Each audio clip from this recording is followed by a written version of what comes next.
ہندسوں میں بٹی زندگی، افسانے اور مختصر کہانیاں، از محمد جمیل اختر۔ پانچویں کہانی، مسکراتے شہر کا آخری اداس آدمی۔ اس شہر میں ہر وقت ہنستے رہنے کا قانون اب مکمل طور پر نافذ ہو چکا تھا، سو اب وہاں کسی کو بھی رونے یا اداس رہنے کی اجازت نہیں تھی۔ پولیس کے جوان گلی گلی گھومتے اور اگر انہیں کوئی بغیر مسکراہٹ کے ملتا تو اسے فوراً گرفتار کر لیتے۔ رفتہ رفتہ ملک میں اداس لوگ ختم ہو گئے اور وہاں ایک نا ختم ہونے والی اداسی پھیل گئی، جس میں قہقہوں کا شور تھا، لیکن قانون نافذ کرنے والے اداروں کا کام فقط اداس چہرے ختم کرنا تھا۔ گلیوں بازاروں میں ہر کوئی چہرے پہ مسکراہٹ سجائے گھوم پھر رہا ہوتا اور لوگ پولیس کے جوانوں کو دیکھ کر اونچے اونچے قہقہے لگاتے تاکہ انہیں یقین ہو جائے کہ وہ لوگ اداس نہیں ہیں۔ کچھ لوگوں نے ماہر ڈاکٹروں کی خدمات حاصل کر کے اپنے جبڑے اس طرح ڈیزائن کرا لیے تھے کہ مسکرانے کے لیے انہیں کوشش نہیں کرنی پڑتی تھی۔ سوتے جاگتے مسکراہٹ ان کے چہرے کا حصہ تھی۔ ایسی کیفیات اور حالات کے جن میں آدمی کے لیے رونا اشد ضروری ہو جاتا ہے، اس کے لیے انتظامیہ سے اجازت نامہ بنوانا پڑتا تھا۔ قانون نافذ ہونے کے بعد اجازت نامہ بنانے والے ادارے کے باہر ایک لمبی قطار تھی جو شہر کے ایک سرے سے دوسرے سرے تک تھی۔ وہاں لوگ قہقہے لگاتے ہوئے اپنے رونے کے اجازت نامے بنوا رہے ہوتے۔ انتظامیہ رنگ، نسل، حادثہ اور دکھ کے حساب سے اجازت نامے کا اجرا کرتی۔ اس شہر کے لوگ کسی حادثے کی خبر سنتے تو جیب سے اپنا اجازت نامہ نکالتے، اگر دکھ ان کے اجازت نامے کے مطابق نہ ہوتا تو وہ چپ چاپ آگے بڑھ جاتے، ورنہ فوراً گلے میں اپنا اجازت نامہ لٹکا لیتے جس پر دکھ کی تفصیلات لکھی ہوتی تھیں۔ رفتہ رفتہ اس شہر کے لوگوں کی آنکھوں سے نمی کم ہونے لگی اور ایک ہنستی مسکراتی اداسی نے شہر کو اپنی لپیٹ میں لے لیا۔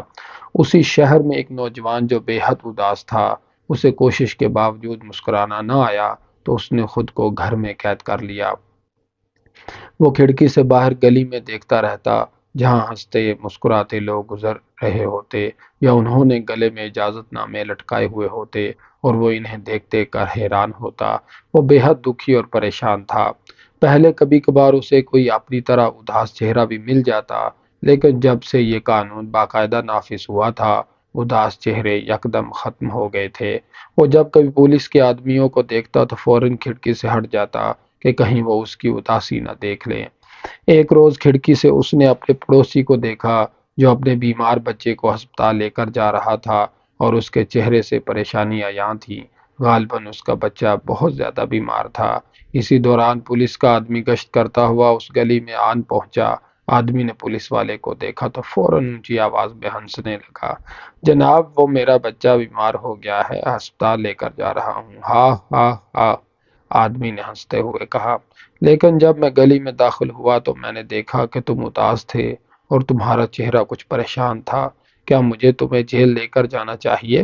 پولیس والے نے کہا، نہیں نہیں، بالکل نہیں، آپ کو غلط فہمی ہوئی ہے، میں اس وقت بھی مسکرا رہا تھا، یہ دیکھیں۔ ہاں ہاں ہاں، میرا بچہ بھی قانون کا بے حد پابند ہے اور ہر وقت چہرے پہ مسکراہٹ سجائے رکھتا ہے۔ میرے پیارے بچے، ہنس کے دکھاؤ۔ ہی۔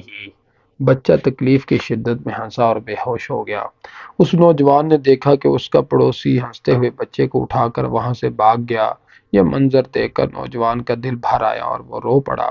پولیس والا اپنی کتاب میں کچھ لکھنے لگا کہ اس کی نظر کھڑکی کی جانب اٹھی جہاں ایک نوجوان رو رہا تھا۔ پولیس والے کو اپنی آنکھوں اور کانوں پر یقین نہ آیا۔ بھلا اس شہر میں رو کون سکتا تھا؟ یہ قانون کی سراسر خلاف ورزی تھی۔ سو وہ دوڑ کر کھڑکی کے پاس آیا۔ نوجوان ڈر کر پیچھے ہٹ گیا۔ پولیس والا زور زور سے دروازے پر دستک دینے لگا۔ باہر نکلو، تمہاری جرت کیسے ہوئی قانون کی خلاف ورزی کرنے کی؟ تمہیں اب سزا ملے گی۔ ہاں ہاں ہاں، غلطی ہو گئی جناب، غلطی ہو گئی، نوجوان نے ڈرتے ہوئے کہا۔ کوئی غلطی نہیں ہوئی، تم باہر نکلو تاکہ میں تمہیں جیل لے کر جا سکوں۔ تم پر اب مقدمہ چلے گا اور تمہیں قانون کے مطابق سزا ملے گی۔ ہاں ہاں ہاں، لیکن مجھے سزا سے ڈر لگتا ہے، نوجوان نے کہا۔ سزا تو ملے گی، دروازہ کھولو۔ ہاں ہاں ہاں، نہیں، مجھے معاف کر دو، ذرا ٹھہرو، میں ہنس دیتا ہوں، مجھے خوشی کا کوئی واقعہ تو یاد کر لینے دو۔ جلدی ہنسو، پولیس والے نے غصے سے کہا۔ افسوس کہ مجھے کوئی واقعہ یاد نہیں آ رہا۔ دراصل میری زندگی بہت دکھی گزری ہے۔ ہنسنے کا خوشی سے کوئی تعلق نہیں، یہ تو قانون میں لکھا ہے۔ ہاں ہاں ہاں۔ مجھے کچھ یاد نہیں آ رہا۔ نوجوان رو پڑا۔ تم سزا کے لیے تیار ہو جاؤ۔ ہاں ہاں ہاں، پولیس والے نے کہا۔ اسی دوران کچھ اور پولیس والے بھی آ گئے۔ انہوں نے پہلے والے جوان سے پوچھا کہ یہ کیا ہنگامہ ہے؟ سر، اس مکان میں ایک نوجوان اداس ہے، رو بھی رہا ہے، حتیٰ کہ کوشش کے باوجود بھی ہنس نہیں پایا، اور اس کے پاس اجازت نامہ بھی نہیں ہے۔ اسے تو ضرور سزا ملے گی، آؤ ہنستے ہوئے دروازہ توڑ دیں۔ انہوں نے دروازہ توڑا اور اس نوجوان کو پکڑ کر جیل خانہ لے آئے۔ دروازہ بند کرنے سے پہلے پولیس والے نے نوجوان سے پوچھا، تمہارے پاس اب بھی وقت ہے؟ آخری بار پوچھ رہا ہوں، کیا تم مسکرا سکتے ہو؟ اگر تم مسکرا دو تو تمہاری سزا میں کمی کی جا سکتی ہے، لیکن اگر تم نے یوں ہی رونا جاری رکھا تو یہ قانون کی مکمل خلاف ورزی کے زمرے میں آئے گا اور تمہیں قید کر دیا جائے گا۔ یہ دروازہ ایک بار بند ہو جائے تو پھر بہت مشکل سے کھلتا ہے۔ تم سے پہلے بھی اداس اور رونے والے لوگ اندر بند ہیں۔ تم غالباً شہر کے آخری اداس آدمی تھے، اب سارا شہر مسکرائے گا۔ ہاں ہاں ہاں۔ ہنسو میرے ساتھ پاگل نوجوان، میری زندگی بہت دکھی ہے، مجھے کوئی ہنسی کا واقعہ یاد نہیں آ رہا۔